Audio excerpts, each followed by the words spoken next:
हरे कृष्ण सभी को। आप सबका एक बार और स्वागत है श्रीमद् भागवतम के क्लास में।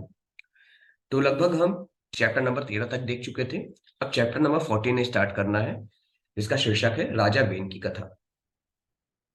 लेकिन इससे पहले हम भगवान श्री कृष्ण की प्रार्थना करेंगे। तो सभी लोग अपने दोनों हाथों को जोड़ लें और भगवान श्री कृष्ण से प्रार्थना करें। ओम नमो भगवते वासुदेवाय। जन्माधस्य यतो अन्वयादितरश्चार्थस्वीयस्वराट् तेने ब्रह्महृदायादिकवे मुह्यन्ते सूर्याः तेजो वारिमृतां यथा विनिमयो यतते सर्गो मृषा धाम्ना स्वेन सदा निरस्कुहकं सत्यं परं धीमहि। नारायणं नमस्कृत्य नरं चैव नरोत्तमं देवीं सरस्वतीं व्यासं ततो जयमुदीरयेत्। हरे कृष्णा कृष्णा कृष्णा हरे हरे, हरे राम राम राम हरे हरे, हरे कृष्णा। तो लगभग हम चैप्टर नंबर 13 कर चुके थे। चैप्टर नंबर 14 से स्टार्ट करना, जिसका शीर्षक है राजा वेन की कथा।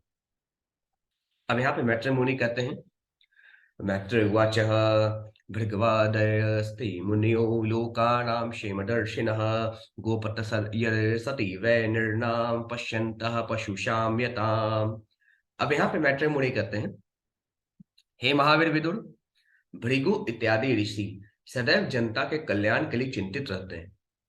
जब उन्होंने देखा कि राजा अंग की अनुपस्थिति में जनता के हितों की रक्षा करने वाला कोई नहीं रह गया, तो उनकी समझ में आ गया कि बिना राजा के लोग स्वतंत्र एवं असंयमी हो जाएंगे। फिर आगे मैत्री मुनि कहते हैं, वीर मातर माहूय सुनीतां ब्रह्मवादिनः प्रकृत्य सम्मतं वेन सभ्य सभ्यशी अंचन पतिं भुवः। अब यहाँ पे मैत्री मुनि कहते हैं, तब ऋषियों ने वेन की माता रानी सुनीता को बुलाया और उनकी अनुमति से वेन को विश्व के स्वामी के रूप में सिंहासन पर बैठा दी। तथापि सभी मंत्री इससे असहमत थे। फिर आगे मैत्र मुनि कहते हैं, श्रुत्वा नृपा गतं वेन मत्युग्रशासनं निलीलयौ दृश्यवः सद्यः सर्प त्रस्ता इवाखवः। आगे मैत्र मुनि कहते हैं, यह पहले से ज्ञात था कि वेन अत्यंत कठोर तथा क्रूर था। अतः जैसे ही राज्य के चोरों तथा उचक्कों ने सुना कि वह राज सिंहासन पर आरूढ़ हो गया है, वे उससे बहुत भयभीत हुए और वे सब उसी तरीके से छुप गए जिस प्रकार चूहे अपने आप को सर्प से छुपा लेता है। फिर आगे मैत्र मुनि कहते हैं, स आरूढ़ नृप स्थान उन्नदो अधस्त विभूति भी अवमेने महाभागन स्तब्ध संभावित स्वतः। मैत्र मुनि कहते हैं, जब राजा सिंहासन पर बैठा हो तो वह आठों ऐश्वर्य से युक्त होकर सर्वशक्तिमान बन गया। फलतः वह अत्यंत घमंडी हो गया। झूठी प्रतिष्ठा के कारण वह अपने को सर्वश्रेष्ठ समझने लगा और इस प्रकार से वह महापुरुषों का अपमान करने लगा। फिर आगे मैत्री मुनि कहते हैं, एवं मदांध उत्सिक्तो निरंकुश इव द्वीपः पर्यटन रथमा अस्थाय कंपयन्निव रोदसी। मैत्री मुनि कहते हैं, राजा वेन अपने ऐश्वर्य की मदद से अंधा होकर रथ पर आसीन होकर निरंकुश हाथी के समान सारे राज्य में घूमने लगा। जहां जहां वह जाता, आकाश तथा पृथ्वी दोनों हिलने लगते। फिर आगे मैत्री मुनि कहते हैं, न यष्टवयं न दात्वयं न होत्वयं द्विजः क्वचित् इति नैवार्य अधर्मं भेड़ी घोषेण सर्वशः। फिर आगे मैत्री मुनि कहते हैं, राजा वेन ने अपने राज में यह ढिंढोरा पिटवा दिया कि सभी ब्राह्मणों को अब से किसी भी तरह का यज्ञ करने, दान देने या घृत की आहुति देने की मनाही कर दी गई। दूसरे शब्दों में उसने सभी प्रकार के धार्मिक अनुष्ठान बंद करा दिए। फिर आगे मैत्री मुनि कहते हैं, वेनस्यावेक्ष्य मुनयो दुवृत्तस्य विचेष्टितं विमृश्य लोकवयसनं कृपयोचुः समसत्रिनः।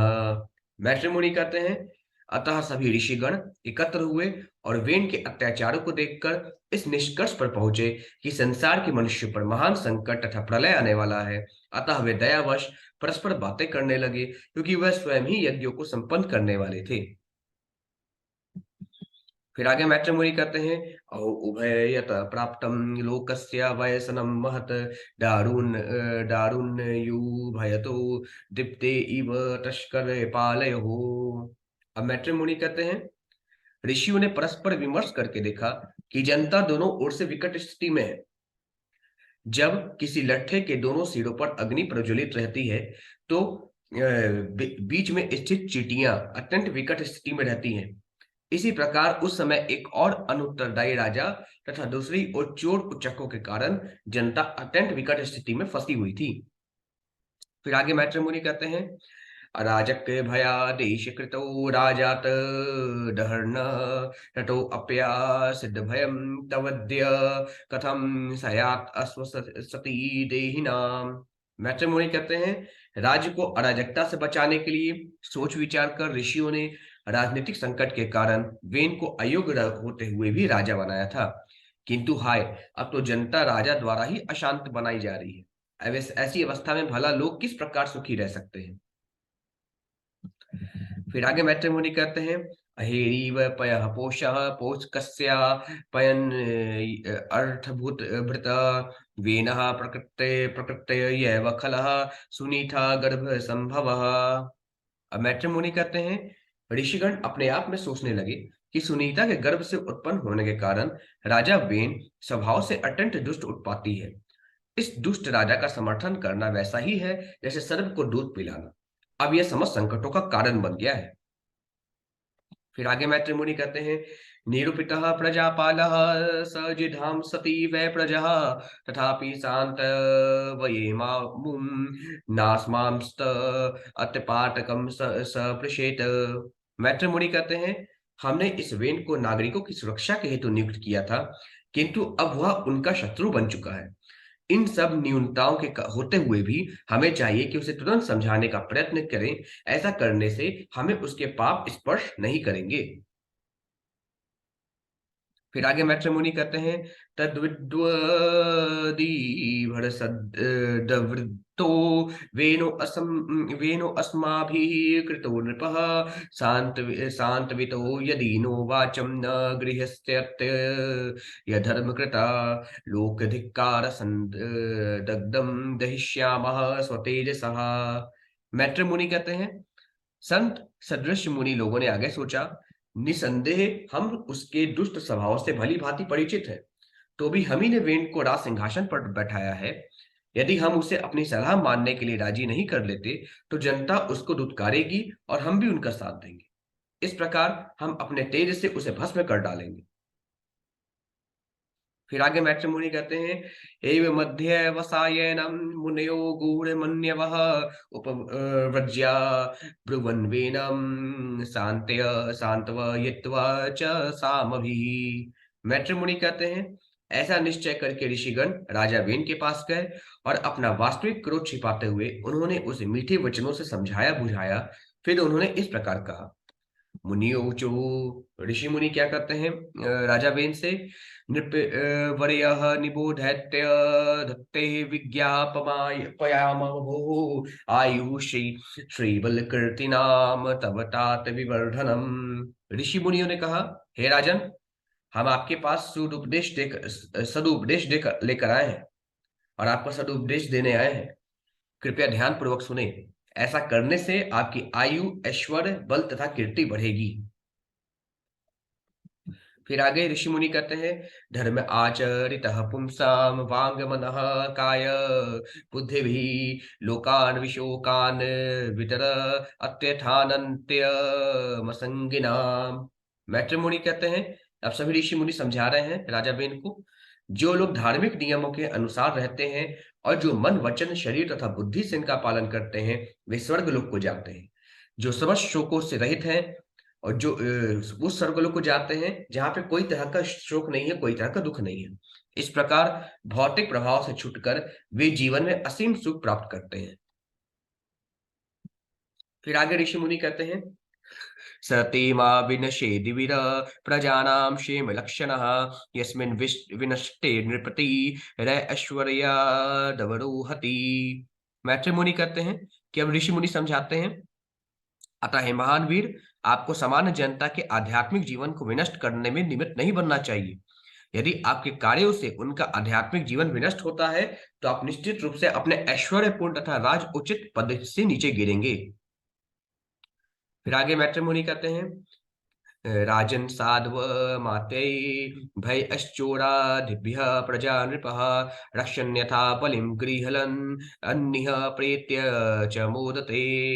अब ऋषि मुनि कह रहे हैं कि जब राजा दुष्ट मंत्रियों के तथा चोर उचक्कों के उत्पातों से नागरिकों की रक्षा करता है, तो अपने उन पवित्र कार्यों के कारण वह अपनी प्रजा से कर प्राप्त कर सकता है। इस प्रकार पवित्र राजा इस संसार में मृत्यु के बाद भी सुख भोग सकता है। फिर आगे ऋषिगण समझाते हैं, यस्य राष्ट्रे पुरे चैव भगवान यज्ञ पुरुषः इज्यते सवेन धर्मेण जनै वर्णाश्रमान् वितः। अब बैटर मुनि कह रहे हैं कि सभी ऋषिगण हम समझाते हैं कि वह राजा पवित्र समझा जाता है जिसके राज्य तथा नगरों में प्रजा वर्ण तथा आश्रम की 8 सामाजिक व्यवस्थाओं का कठोरता से पालन करती है और जहां के नागरिक अपने विशिष्ट धर्म वृत्ति द्वारा भगवान की सेवा में संलग्न रहते हैं। फिर आगे मैट्रिमोनी कहते हैं, तस्य राज्ञो महाभागा भगवान भूत भावनः परितुष्यति विश्वात्मा तिष्ठतो निज शासने। मैट्रिमोनी कहते हैं कि ऋषिगण समझाते हैं, हे महाभाग, यदि राजा यह देखता है कि दृश्य जगत के मूल कारण भगवान तथा हर एक के भीतर स्थित परमात्मा की पूजा होती है, तो भगवान प्रसन्न होते हैं। फिर आगे ऋषिगण समझाते हैं, तुष्टे किं प्राप्यम जगतामीश्वरेश्वरे लोकः सपाला है तस्मै हरन्ति बलि मादृतः। अब सभी ऋषिगण समझाते हैं, भगवान विश्व के नियंता बड़े बड़े देवताओं द्वारा पूजित हैं। जब वे प्रसन्न हो जाते हैं तो कुछ भी प्राप्त करना दुर्लभ नहीं रह जाता। इसलिए सभी देवता, लोकपाल तथा उनके लोकों के निवासी भगवान को सभी प्रकार की पूजा सामग्री अर्पित करने में अत्यधिक प्रसन्नता का अनुभव करते हैं। फिर आगे श्लोक नंबर 21 में ऋषि मुनि गण क्या समझाते हैं वो हम कल देखेंगे। आज के लिए बस इतना ही। सभी को हरे कृष्ण।